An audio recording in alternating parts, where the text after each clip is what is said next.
श्रुतिस्मृतिपुराणानाम् आलयं करुणालयं नमामि भगवत्पाद ಶಂಕರಂ ಲೋಕಶಂಕರಂ.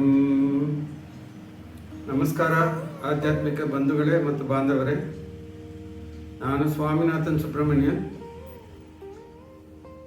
ಶ್ರೀ ಆದಿಶಂಕರ ಭಗವತ್ಪಾದಾಚಾರ್ಯ ರಚಿಸಿದ ಶ್ರೀ ಸುಬ್ರಹ್ಮಣ್ಯ ಭುಜಂಗಂ ಸ್ತೋತ್ರದ 14ನೇ ಶ್ಲೋಕವನ್ನು ಇವತ್ತು ನಾವು ಅನುಭವಿಸಲಿದ್ದೀವಿ. ಶ್ಲೋಕ ಈ ಥರ ಇದೆ. ಸ್ಫುರನ್ಮಂದಹಾಸೈಃ ಸಹಂಸಾನಿ ಚಂಚತ್ ಕಟಾಕ್ಷಾವಲೀಭೃಂಗ ಸಂಗೋಜ್ವಲಾನಿ ಸುದಾಸ್ಯಂತಿ ಬಿಂಬಾ ಧರಾನೇಶಸೂನೋ ತವಾಲೋಕಯೇ ಷಣ್ಮುಖಾಂಬುರುಹಾಣಿ.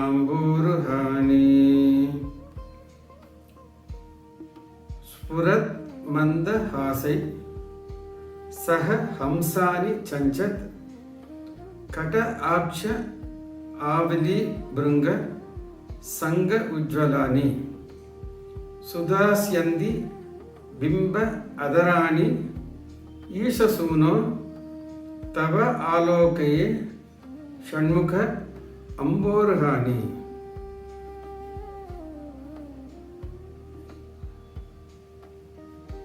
ಸ್ಫುರತ್ ಅಂದರೆ ಮಿಡಿಯುವ, ಮಿಂಚುವ ಅಥವಾ ಹೊಳೆಯುವ. ಮಂದಹಾಸೈ ಮಂದಸ್ಮಿತ ಅಂದರೆ ಮುಗುಳ್ನಗೆ. ಸಹ ಹಂಸಾನಿ ಅಂದರೆ ಹಂಸ ಥರ. ಚಂಚತ್ ಅಲೆಯುವ, ಚಲಿಸುವ. ಕಟಾಕ್ಷ ಅಂದರೆ ನೇರವಾಗಿ ನೋಡದೆ ಹೊರೆ ನೋಟ. ಆವಲಿ ಅಂದರೆ ಗುಂಪು ಅಥವಾ ಒಂದು ಸಂಘ. ಭೃಂಗ ಹಿಂದೆನೇ ನೋಡಿದ್ದೀವಿ, ಒಂದು ದುಂಬಿ, ಭ್ರಮರ, ಜೇನುಹುಳು ಈ ಥರ. ಸಂಘ ಅಂದರೆ ಪುನಃ ಗುಂಪು. ಉಜ್ವಲಾನಿ ಅಂದರೆ ಒಂಥರ ತೇಜಸ್ಸು, ಉಜ್ವಲ, ಪ್ರಕಾಶಮಾನ. ಸುಧಾ ಅಮೃತ, ಪೀಯೂಷ ಇದು ಹಿಂದೆ ನೋಡಿದ್ದೀವಿ. ಸ್ಯಂದ್ ಅಂದರೆ ಹರಿಯುವ ಅಥವಾ ಸೋರುವ, ಒಸರುವ, ಜಿನುಗುವ, ತೊಟ್ಟು ತೊಟ್ಟಾಗಿ ಬರುವಂಥದ್ದು. ಬಿಂಬ ಅಂದರೆ ಹಣ್ಣು, ಕೆಂಪು ಹಣ್ಣು. ಈ ತೊಂಡೆಕಾಯಿ ಅಂತ ಇದೆ, ಅದರ ಹಣ್ಣು. ಅದರಾಣಿ ಅಂದರೆ ತುಟಿ ಅಥವಾ ಅದರ. ಈಶಸೂನೋ ಅಂದರೆ ಈಶನ ಪುತ್ರ. ತವ ಅಂದರೆ ನಿನ್ನ. ಆಲೋಕಿ ಅಂದರೆ ಕಾಣ್ತಿದ್ದೇನೆ, ದರ್ಶಿಸುತ್ತೇನೆ ಅಥವಾ ಸಾಧಾರಣವಾಗಿ ನೋಡ್ತಿದ್ದೇನೆ ಅಂತ ಅರ್ಥ. ಆಲೋಕಿ. ಷಣ್ಮುಖ ಅಂದರೆ 6 ಮುಖಗಳು. ಅಂಬೋರುಹಾಣಿ ನೀರಿನಲ್ಲಿ ಅರಳಿದ ತಾವರೆ, ಕಮಲ ಪುಷ್ಪ. ಈ ಹಿಂದಿನ ಶ್ಲೋಕದಲ್ಲಿ ಒಂದೊಂದಾಗಿ ಅಂಗಗಳನ್ನ ವಿವರಣೆ ಮಾಡ್ತಾ ಬರ್ತಾ ಇದ್ದಾರೆ. ಅಲ್ಲಿ ಮುಖವನ್ನು ವರ್ಣಿಸಿದರು. ಅದಕ್ಕೆ ಉಪಮಾನವಾಗಿ ಚಂದ್ರನನ್ನು ಹೋಲಿಸಿ ನೋಡಿದ್ರು ಶಂಕರರು. ಅದು ಸರಿ ಹೋಗಲಿಲ್ಲ. ಯಾಕಂದರೆ ಚಂದ್ರನಲ್ಲಿ ಕಳಂಕವಿದೆ. ಷಣ್ಮುಖನ ಮುಖ ನಿರ್ಮಲ ಮುಖ. ಚಂದ್ರ ಕಲೆಗಳುಳ್ಳವನು, ಅಂದರೆ ಸದಾ ಅವನು ಪೂರ್ಣಚಂದ್ರನಾಗಿ ಇರುವುದಿಲ್ಲ. ಆದರೆ ಷಣ್ಮುಖನ ಮುಖ ಯಾವಾಗಲೂ ಪೂರ್ಣವಾಗಿದೆ. ಅದರಿಂದಾಗಿ ಈ ಹೋಲಿಕೆ ಸರಿ ಬರಲ್ಲ ಅಂದ್ಬಿಟ್ಟು ಕೈ ಬಿಟ್ಬಿಟ್ರು. ಇಲ್ಲಿ ಶಂಕರರು ಏನು ಮಾಡಿದ್ರು, ಷಣ್ಮುಖನ 6 ಮುಖಗಳ ದಿವ್ಯ ಸೌಂದರ್ಯವನ್ನು ವರ್ಣಿಸ್ತಾರೆ. ಪುನಃ ಅದನ್ನು ತಗೊಂಡಿದ್ದಾರೆ. ಆದರೆ ಈ ಸರಿ ಷಣ್ಮುಖನ ಮುಖವನ್ನು ಅರಳಿದ ಕೆಂಪು ತಾವರೆಗೆ ಹೋಲಿಸ್ತಾರೆ. ಇದು ಸೂಕ್ತವಾಗಿದೆಯಾ ಇಲ್ವಾ ಅನ್ನೋದು ನೋಡ್ತಾರೆ. ಈಗ ಅದು ಒಂದೇ ಅಲ್ಲ, ಮುಖದ ವರ್ಣನೆ ಜೊತೆ ಕಣ್ಣು, ಮತ್ತು ಹಲ್ಲು ಮತ್ತು ಅದರ ಇವುಗಳನ್ನು ಕೂಡ ವರ್ಣಿಸ್ತಾರೆ.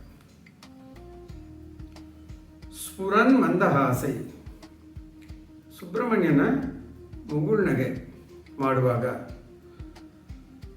ಹಂಸಾನಿ ಅಂದರೆ ಆ ಬೆಳ್ಳಗಿರುವಂಥ ಪ್ರಕಾಶಮಾನ ಮುತ್ತಿನಂಥ ಹಲ್ಲುಗಳು ಹೇಗಿದೆ ಅಂದರೆ ಬೆಳ್ಳಗಿರುವ ಹಂಸ ಪಕ್ಷಿಗಳು ಮುಖವೆಂಬ ಕಮಲ ಪುಷ್ಪಗಳ ಸುತ್ತಲೂ ನೆಲೆಸಿರುವಂತೆ ಕಾಣುತ್ತೆ. ಈ ಹಲ್ಲುಗಳನ್ನ ಏನಕ್ಕಂದರೆ ಹಂಸ ಪಕ್ಷಿಗಳಿಗೆ ಹೋಲಿಸ್ತಾರೆ.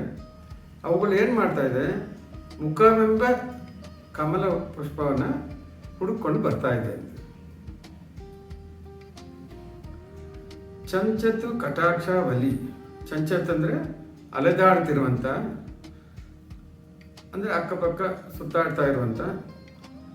ಅಕ್ಷ ಅವಲಿ, ಸದಾ ಚಲಿಸುತ್ತಿರುವ, ಅತ್ತ ಇತ್ತ ಅಲೆಯುತ್ತಿರುವ 12 ಕಣ್ಣುಗಳು ಈ ಕಡೆ ಆ ಕಡೆ ಈ ಕಡೆ ಆ ಕಡೆ ನೋಡ್ತಾ ಇದೆ.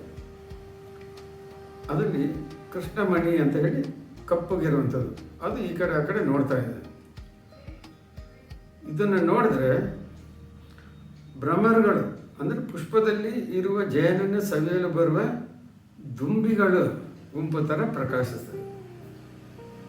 ಮುಖವನ್ನು ಕಮಲ ಪುಷ್ಪಕ್ಕೆ ಹೋಲಿಸಿದ್ರು, ಹಲ್ಲುಗಳನ್ನು ಹಂಸ ಪಕ್ಷಿಗಳಿಗೆ ಹೋಲಿಸಿದ್ರು. ಮತ್ತು ಇಲ್ಲಿ ಈ ಥರ ಚಲಿಸುತ್ತಿರುವಂಥ ಕಣ್ಣುಗಳನ್ನ ನೋಡಿದ್ರೆ ಅದು ಈ ತಾವರೆ ಪುಷ್ಪವನ್ನು ಹುಡ್ಕೊಂಡು ಬರುವಂಥ ಭ್ರಮರಗಳ ಥರ, ಅಂದರೆ ಜೇನುದುಂಬಿಗಳ ಥರ ಕಾಣ್ತದೆ. ಇಲ್ಲಿ ಇನ್ನೊಂದು ಗಮನಿಸ್ಬೋದು, ಯಾವುದೇ ದೇವರು ಅಂದರೆ ಕಟಾಕ್ಷ ಅಂತಾರೆ,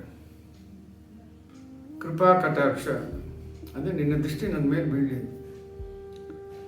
ಕಟಾಕ್ಷ ಅಂದರೆ ನೇರವಾದ ನೋಟ ಅಲ್ಲ, ಅದು ಓರೆ ನೋಟ. ಇದು ಎಲ್ಲ ದೇವರುಗಳು ಬೇಡವಾಗಲೂ ಹೇಳ್ತಾರೆ. ಅದಕ್ಕೆ ಕಾರಣ ಇದೆ, ಅದಕ್ಕೆ ಬಹಳ ಮಹತ್ವ ಇದೆ. ನೇರ ನೋಟ ಅಂತ ಯಾಕೆ ಹೇಳಲ್ಲ ಅಂದರೆ, ಸಾಮಾನ್ಯವಾಗಿ ಕೆಲವರನ್ನ ಬಿಟ್ಟು ಸಾಮಾನ್ಯವಾಗಿ ಜನರು ದೇವ್ರ ಹತ್ರ ಬೇಡ್ಕೋಬೇಕಂದ್ರೆ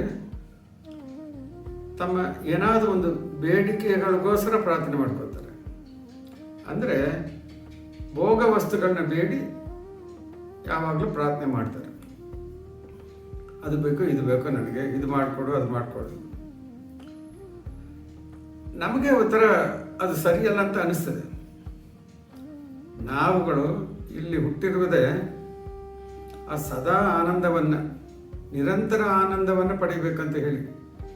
ಆದರೆ ನಾವು ಬೇಡ್ಕೊಳ್ಳೋದು ಬರೀ ಈ ಥರ ನಶ್ವರವಾಗಿರುವಂಥ ಭೋಗ ವಸ್ತುಗಳನ್ನೇ ನಾವು ಯಾವಾಗಲೂ ಬೇಡೋದು. ಇದರಿಂದಾಗಿ ಏನಾಯಿತು, ನಮಗೆ ಮನಸ್ಸಲ್ಲಿ ಒಂದು ಥರ ಕೀಳು ಭಾವನೆ ಬಂದ್ಬಿಡ್ತು. ಅಂದರೆ ಆಧ್ಯಾತ್ಮಿಕ ಶ್ರೇಣಿಯಲ್ಲಿ ನಾವು ಭಾಳ ಕೆಳಮಟ್ಟದಲ್ಲಿ ಇದ್ದೀವಿ. ಯಾಕೆಂದರೆ ಅಲ್ಪ ವಸ್ತುಗಳನ್ನ ಹೋಗಿ ಬೇಡ್ತೀವಲ್ಲ. ನಿರಂತರ ಆನಂದವನ್ನೇ ಕೊಡೋಕ್ಕೆ ತಯಾರಿರುವಾಗ ದೇವರ ಹತ್ರ ನಾವು ಬೇಡ್ತಾ ಇರೋದು ಭಾಳ ಅಲ್ಪ ವಸ್ತುಗಳನ್ನ ಬೇಡ್ತೀವಿ.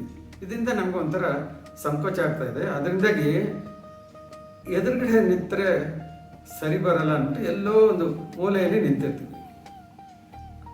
ಅಂದರೆ ನಮಗೆ ಭಿಕ್ಷಕರು ಅನ್ನೋ ಒಂದು ಭಾವನೆ ಬಂದ್ಬಿಟ್ಟಿದೆ. ಅದಕ್ಕೋಸ್ಕರ ಧೈರ್ಯವಾಗಿ ಎದುರುಗಡೆ ಹೋಗಿ ನಿಂತ್ಕೊಳ್ಳೋಕ್ಕಾಗಲ್ಲ, ಎಲ್ಲೋ ಮೂಲೆಯಲ್ಲಿ ನಿಂತ್ಕೊಂಡು. ಆದರೆ ದೇವರು ಆ ಥರ ಇಲ್ಲ, ಅವನು ಕರುಣಾಸಾಗರ. ಅದರಿಂದಾಗಿ ಯಾರು ಎಲ್ಲಿದ್ದಾರೆ ಅದಕ್ಕೆ ತಕ್ಕಂತೆ ಅವನ ದೃಷ್ಟಿ ನಮ್ಮ ಮೇಲೆ ಬೀಳುತ್ತೆ.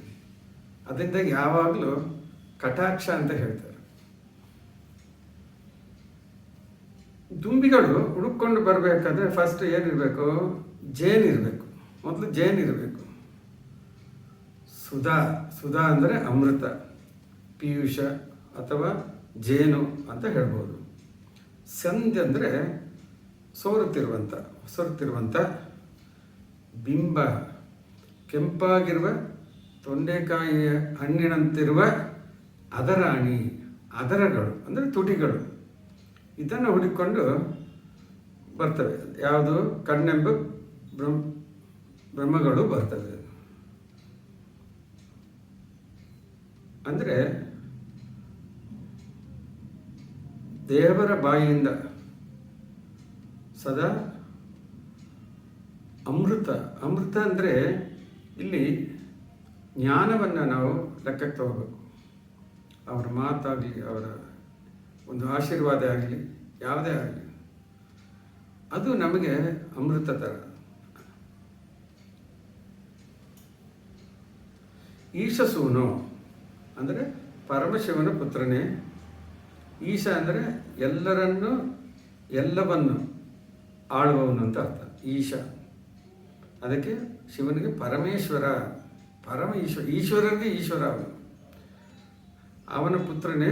ಅಥವಾ ಈ ಥರ ಹೇಳ್ಬೋದು, ಧರಾಣಿ ಈಶ ಅಂದರೆ ಈ ಧರಣಿಯನ್ನು ಆಳುವಂಥ ಅಂತ.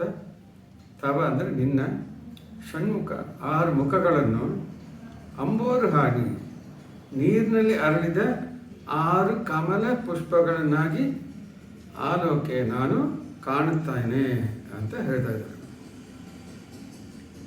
ಅಂದರೆ ನಮ್ಮ ಮನಸ್ಸಲ್ಲಿ ಯಾವಾಗಲೂ ಶುದ್ಧತೆ ಇದ್ದರೆ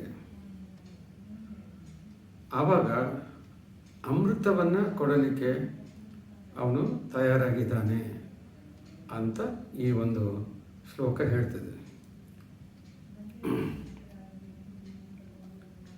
ಈ ಶ್ಲೋಕದಲ್ಲಿ ಇದನ್ನು ಪಠಿಸುವುದರಿಂದ ಏನಾಗಿದೆ, ಮನಸ್ಸಿಗೆ ಶಾಂತಿ ತೋರುತ್ತದೆ ಮತ್ತು ಕಟಾಕ್ಷ ಅನ್ನುವುದರಿಂದ ಭಗವಂತನ ಅನುಗ್ರಹ ಸದಾ ನಮ್ಮ ಮೇಲೆ ಇರುತ್ತದೆ ಎಂಬ ನಂಬಿಕೆ ನಮಗೆ ಬರ್ತದೆ.